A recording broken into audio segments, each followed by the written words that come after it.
On retrouve tout de suite les invités de la rédaction. J'ai nommé Muriel Waknin-Melki, Aude Weyrenal et Oudi Bloch. Bonjour. Bonjour. Une fois n'est pas coutume, nous avons la chance ce matin d'avoir en direct en studio 3 invités, tous avocats. Particularité, vous êtes partie civile dans le procès des attentats de janvier 2015 et au nom de l'organisation juive européenne l'OJE, vous portez la voix de l'association Avocats sans frontières et l'association France-Israël. Hier, donc, 2e jour de ce procès dit historique, une journée d'audience consacrée aux interrogatoires d'identité de 7 des 14 inculpés, avec l'audition de membres de leur famille et des enquêteurs de personnalité. Mais avant d'en venir aux détails de ces auditions, une question plus pragmatique liée au contexte sanitaire a été, semble-t-il, évoquée, à savoir le port du masque. Comme l'avaient demandé plusieurs parties, les accusés et les avocats pourront enlever leur masque lors du procès des attentats quand ils s'expriment. Est-ce que c'était également une demande que vous portiez, indépendamment du masque ? Alors oui, c'est une demande que nous portons parce qu'en fait, le masque aseptise les réponses qui sont données. Et, on a besoin, d'entendre de manière claire, de manière distincte, pour comprendre les propos qui sont donnés tant par les parties civiles que par les accusés, évidemment. Et en ce qui concerne les parties civiles, nous avons besoin de capter leurs émotions. Nous avons besoin de sentir ce qu'elles éprouvent au moment où elles parlent. Et cette émotion, évidemment, passe par le visage, par les traits qu'on peut lire ou ne pas lire. Et nous avons besoin de sentir cette émotion et que les juges qui vont avoir à rendre leur décision puissent aussi la sentir au moins autant que nous, si ce n'est plus. Alors revenons-en, si vous le voulez bien, aux interrogatoires d'identité qui ont donc eu lieu hier. Que faut-il retenir de ces auditions ? Quel profil se dessine au fil des interrogatoires de ces suspects ? Est-ce qu'on a affaire à de simples lampistes ou bien est-ce que ce sont de véritables complices ? Oudi Bloch. Eh bien, il est un peu précoce de vous répondre sur cette question puisque nous avons abordé hier et seulement en partie les enquêtes de personnalité qui ont été réalisées sur les accusés et nous devons attendre, bien évidemment, dans le respect de la procédure pénale, du bon déroulement du procès, le fond, l'examen au fond des faits qui seront réalisés un peu plus tard dans le cours de ce procès. Et nous verrons à ce moment-là, en fonction des éléments qui seront apportés par le parquet général, des éléments de réponse qui seront apportés par la défense, nous verrons et nous nous ferons une idée précise, factuelle, si je puis dire, de l'implication des différents accusés dans ce procès. Nous, partie civile, avons évidemment une approche qui n'est probablement pas la même que celle de la défense, mais à ce stade, nous retenons, si vous nous le permettez, notre avis dans le respect de la présomption d'innocence, si l'on peut dire, dans ce genre de procès.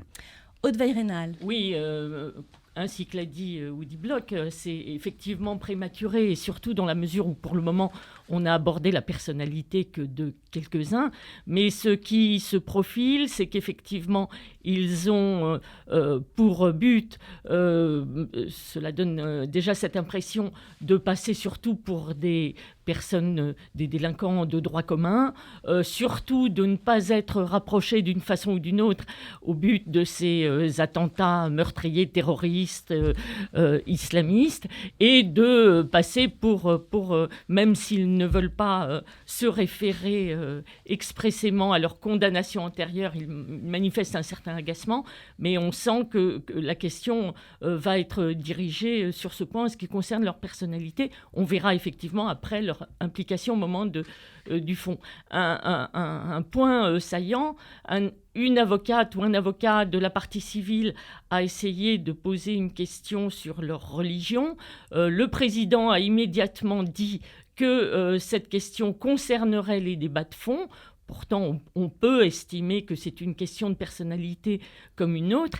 Et je lisais ce matin le compte-rendu de la correspondante du Figaro qui, effectivement, s'intéressait beaucoup à la pilosité, aux dissimulations de signes, on va dire, ostentatoires, ce qui montre bien qu'effectivement, la religion, elle n'est pas absente des esprits. Mais pour le moment, on sent qu'on en reste à une certaine neutralité de la présentation. Est-ce que donc les accusés qui sont dans le box sont de vrais complices et pas, est-ce qu'on n'a pas affaire à un procès, on l'évoquait un petit peu sur le banditisme, est-ce que c'est vraiment des complices d'attentats terroristes? Est-ce qu'on est vraiment dans un procès d'un attentat terroriste? C'est une question qui s'est beaucoup posée ces derniers temps. C'est une question qui se pose évidemment. Un point, une précision quand même, il y a 14 accusés, 3 sont en fuite, et sur les 11 qui sont présents, il y en a 2 seulement qui sont poursuivis pour complicité. D'actes de terrorisme. Les autres sont poursuivis pour association de malfaiteurs en vue d'un acte terroriste, qui n'est pas la même chose, et un dernier est poursuivi pour association de malfaiteurs dans un but criminel de droit commun. Alors, au cours de ce procès, la parole va être donnée aux victimes. Ce sera, semble-t-il, très important, une place très importante, et c'est apparemment une première dans un procès de ce type. Que vont-elles dire, ces victimes, une fois à la barre? Quel message ou quel témoignage vont-elles porter? La place des victimes... Muriel Waknin-Melki, qui est la présidente de l'OGE. La place des victimes, Laurence Kahn, dans le procès pénal est quelque chose d'important, de capital. On a eu beaucoup de difficultés sur les 20 dernières années à laisser une véritable place à la parole des victimes. On s'est beaucoup battu pour cela, pour qu'elles puissent exprimer leur personnalité, elles aussi, expliquer leur parcours de vie aussi, et puis venir dire, témoigner de ce qu'était devenu leur vie après le passage à l'acte criminel dont elles avaient fait les frais. Dans cette affaire, nous attendons évidemment que les victimes viennent expliquer à quel point les faits ont été douloureux, pénibles, à quel point il est difficile de se reconstruire quand on a été frappé comme elles l'ont été. Les proches, les enfants, les pères, les mères, les oncles, les tantes, toutes ces familles-là sont impactées. Elles ne sont pas impactées uniquement là, en 2015, en 2020. Elles seront impactées tout au long de leur vie. Le traumatisme qui a été subi par ces familles est un traumatisme qui va être transmis. La génération suivante sera, elle également, impactée. Les enfants de ceux qui étaient présents et qui ont survécu à ces attentats pourront et devront raconter à leurs enfants également ce qui s'est passé en 2015. Au-delà des victimes, il y a la citoyenneté dans sa globalité. Le fait d'adhérer, d'être une personne qui vit en France, aujourd'hui en 2020, et qui doit vivre aussi avec cette éventualité que ces attentats puissent de nouveau être perpétrés. Cela, les associations vont l'expliquer. C'est aussi notre rôle. Mais notre rôle à nous aussi en tant qu'association, que ce soit ASF ou AFI, ou même d'autres associations qui sont présentes, mais pour lesquelles évidemment je ne parlerai pas, c'est de venir dire à quel point nous avons besoin de comprendre. Je rappelle que nous sommes au 3e jour de procès, et qu'au 3e jour de procès, nous n'avons pas encore entendu le mot islam, nous n'avons pas encore entendu le mot islamiste, nous n'avons pas encore prononcé les mots terrorisme islamiste. Ça vous inquiète ? Ça m'inquiète à peine, parce que nous sommes là pour faire en sorte que ce mot-là soit évoqué et que, évidemment, nous poserons toutes les questions nécessaires pour que ce soit évoqué, parce que nous sommes au cœur du débat. Nous sommes tous là pour comprendre comment, à un moment donné, une idéologie a pu conduire à ces attentats.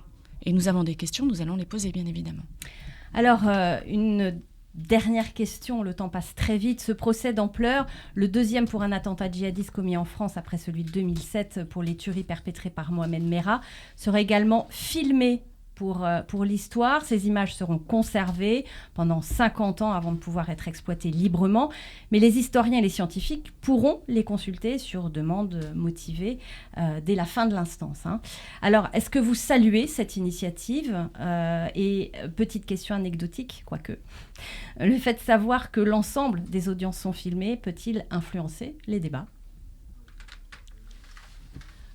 Aude Veilrenal. Je rebondis effectivement à cette occasion sur ce que vient de dire Muriel Waknin, à savoir qu'il est effectivement beaucoup plus porteur pour l'histoire et dans le but de filmer ces procès, mais on ne sait pas encore lorsqu'ils seront filmés, lorsqu'ils seront diffusés, au-delà de la parole de la souffrance des victimes, effectivement, de montrer la photographie de la société en 2015 et aujourd'hui, qu'est devenu le terrorisme islamiste, qu'est devenue la perception de la société par rapport à ces attentats, qu'est devenu, je rappelle qu'effectivement nous sommes là pour aborder l'hypercachère, mais évidemment aussi les attentats de Charlie Hebdo. Je voudrais en profiter pour inviter vos lecteurs à lire cet exceptionnel numéro de Charlie Hebdo, Tout ça pour ça, qui fait une très large part à